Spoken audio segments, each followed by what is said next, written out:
Hey, what's up everybody? I'm just making this video for a YouTuber I think is awesome. Her name is Lily, aka whyoweyou.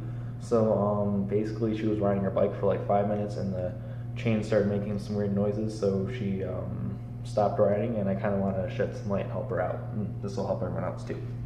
So first things first, you go on a helmet, probably a mirror for making bike riding safer. Now, she was having trouble thinking about the gears, so you got a lever here on the side of the handlebars and one here, and each one of these controls a different side. So right here you'll see some gears by here and some gears back here. I'm kind of in my garage and it's cramped, so you'll see some gears back here. Now each side of these levers controls a different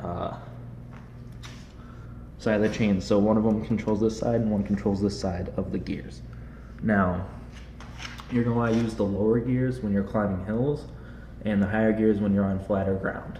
Now, yours might have levers, they might not. See, when I move that gear, it moves that, which moves the chain up and down these gears.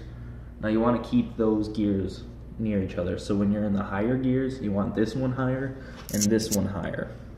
When you're in lower gears, you want this one lower and this one lower. What will happen if you have the gears separated is it will stretch this chain really far. That could cause it to break, and it'll also make it make a weird noise.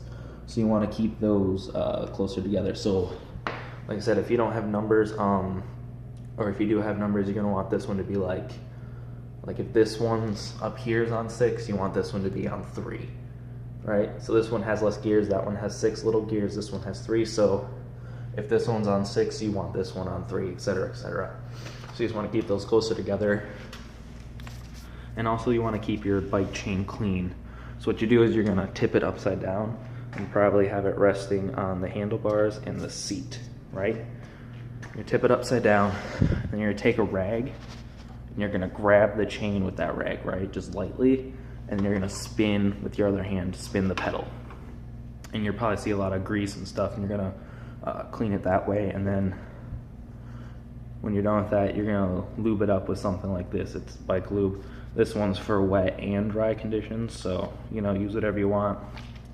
If you're not going to be riding in the rain, just get a dryer lube. It'll say on the back, and you can usually get that on Walmart. So I hope that helped you. Oh, also bike lights. If you're riding at night, something like this, really cheap. It's got a mode like that. At least get a headlight for sure. I mean, you don't want to be riding, at night. But yeah, like I said, those are really cheap. So I hope that helped you, and happy riding. Also forgot one thing. These hand bike pumps are pretty cheap. This one was like 13 bucks, and it's got it shows you what the tire pressure is. So get one of those too if you can.